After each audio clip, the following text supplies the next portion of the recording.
Bismillahirrahmanirrahim. Assalamu alaikum and welcome to everyone. Easy MJ Pharma YouTube. This is MJ Lashari, final proof from the University of Sindh. आज के lecture में हम पढ़ने वाले हैं फास्फोडाइस्टरेज 5 inhibitor drugs के बारे में, जो बहुत ही इंटरेस्टेड होने वाला है आज का लेक्चर, जिसमें हम मैकेनिज्म ऑफ एक्शन इस ड्रग्स के पढ़ेंगे, indication, dosages, interaction, adverse drug reaction, contraindication and some counselling point related to the PDE-5 inhibitors. PDE inhibitors. Phosphodiesterase inhibitor of the class of medication that inhibit the metabolism of the phosphodiesterase enzyme, thereby increase the cyclic AMP and cyclic GMP. ये वो medicine होती हैं जो फास्फोडाइस्टरेज enzyme, एक group of the family enzyme होता है, उसको inhibit करके वो इंक्रीज करवाती हैं pathway of the cyclic MP and cyclic GMP को। जैसे कि अगर एग्जांपल तौर पर हम लें, this drugs act on heart cause cardiotonic, ये हार्ट पे अगर एक्ट करेंगे ये ड्रग्स तो कार्डियोटोनिक्स कॉज करवाएंगे, increase the force of contraction of the heart, heart का जो फोर्स ऑफ कॉन्ट्रैक्शन है वो इंक्रीज कर देंगी ये drugs. Otherwise this drugs act on the lungs cause bronchodilation, ये ड्रग्स लंग्स के पे एक्ट करें अगर तो ये ब्रोंकोडायलेशन काज कराएंगी। तो इन सम कंडीशन पीडी इनहिबिटर्स जो हम एस्मा वाले पेशेंट को भी देते हैं। And these drugs act on the blood vessels to increase the vasodilation. Vasodilation cause करवाती हैं ये drugs अगर वो blood vessels पे act करें तो। In some conditions ये medicines जो होते हैं PD inhibitors जो होते हैं हम देते हैं, किसमें pulmonary hypertension में भी हम देते हैं, ये vasodilation cause करवाती हैं। Also act on the blood platelets to decrease the platelets aggregation.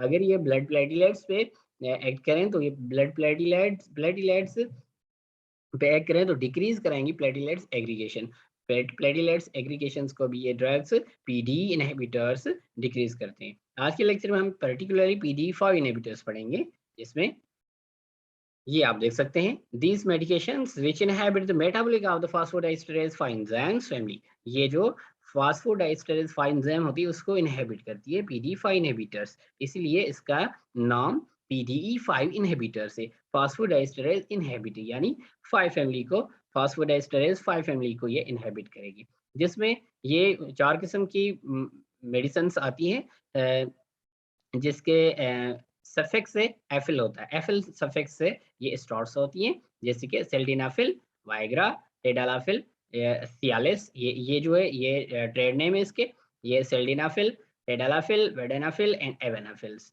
ये जो आप मेडिसिन देख सकते हैं। ये डायग्राम भी आप देख सकते हैं, वाइग्रा आता है, फाइजर का कंपनी में आता है, वाइग्रा में सेल्डेनाफिल होता है, टेडालाफिल, सियालिस आता है, ये आप देख सकते हैं, लेवेट्रा आता है, लेवेट्रा में जो एंड स्टैक्सेन में जो वेडिनाफिल आता है, एवेनाफिल्स भी आता है, ये आप डायग्राम देख सकते हैं।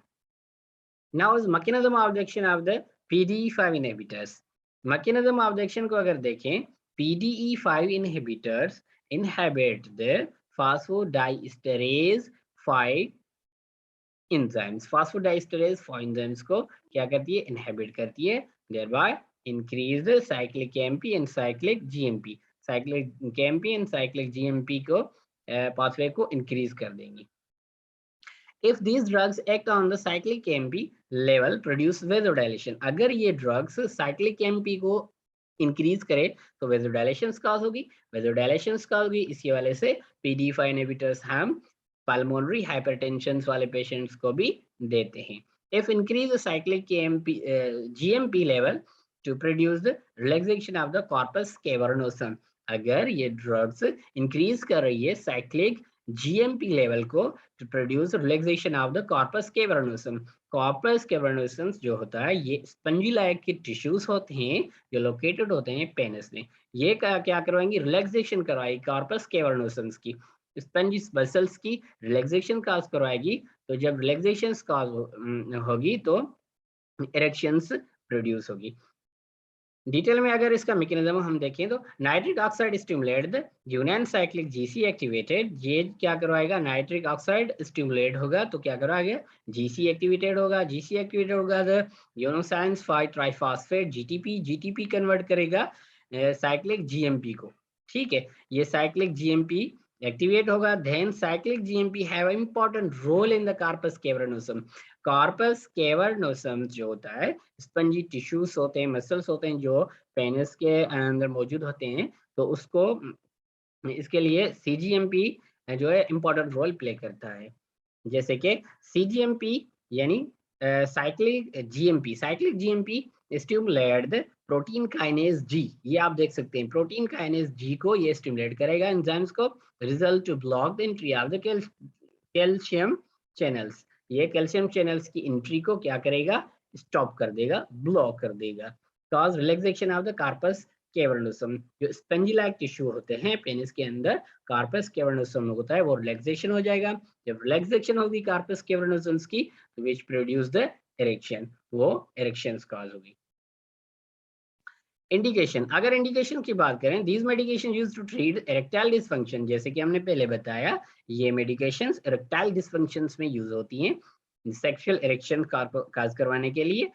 जो इरेक्टाइल डिसफंक्शन होते हैं पेशेंट, उसको ये हम देते हैं एज इंडिकेट, एज यूज होती है उसमें। पल्मोनरी हाइपरटेंशन, पल्मोनरी हाइपरटेंशन में भी ये मेडिसिन यूज होती हैं। अगर डोज की बात करें, डोजेज की बात करें, सेल्डेनाफिल 20 से 100 mg सिंगल डोज के हिसाब से देते हैं। Tadalafil 10 to 20 mg single dose के हिसाब से देते हैं। वेडेनाफिल 10 to 20 mg सिंगल डोज के हिसाब से हम देते हैं। कॉमन इंटरेक्शन की अगर बात करें, there are different types of the interaction, pharmacokinetic, dynamic, मुख्तलिफ टाइप्स के इंटरेक्शन होते हैं इसमें जो PDE-5 इनहिबिटर से। लेकिन कॉमन अगर इंटरेक्शंस की बात करें तो साइटोक्रोम P450 इनहिबिटर्स, जो वो ड्रग्स जो साइटोक्रोम P450 को इनहिबिट करती हैं, जैसे कि रेटोनाविर, ये हमारा कर्सर आपको नजर आ रहा होगा, इसके साथ जो इंटरेक्शन होता है इसका, सिमिटिडीन, उसके साथ भी इंटरेक्शन होता है, केटोकेनाजोल के साथ भी इंटरेक्शन होता है, erythromycin and some alpha blockers. Alpha blockers में फेनोजाइबेंजामीन, फेनोटोलामीन एंड पैराजोसिन के साथ भी इस ड्रग्स का PDE-5 इनहिबिटर्स का इंटरेक्शंस होते हैं। नाउ एडवर्स ड्रग रिएक्शन, कुछ एडवर्स ड्रग रिएक्शन होते हैं इस ड्रग से, जैसे कि हाइपोटेंशन, हाइपोटेंशन हो सकता है, नाइट्रिक ऑक्साइड हाइपोटेंशन हो सकता है, जैसे कि dyspepsia, headache, nasal congestion, flushing dizziness, चक्कर आना, बैक पेन, बैक साइड में पेन होता है, बायलेजिया, जैसे कि मसल स्पेंस हो सकता है।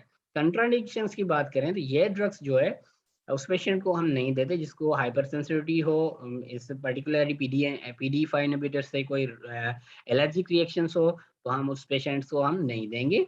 Nitrates, if patient nitrates using daily, अगर कोई पेशेंट ऑलरेडी नाइट्रेट्स ले रहा है तो उस पेशेंट को भी हम PDE-5 इनहिबिटर्स नहीं देंगे, ठीक है।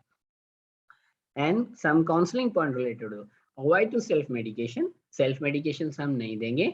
PDE-5 inhibitor should use with physician recommendation, registered physician हो, डॉक्टर हो, उसकी रिकमेंडेशन, उसकी प्रिस्क्रिप्शन मुताबिक हम ये ड्रग्स यूज करेंगे।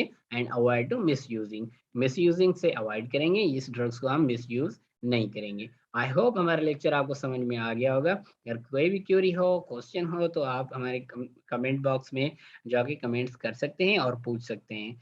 आई होप हमारा लेक्चर आपको समझ में आ गया होगा। अल्लाह हाफिज, टिल देन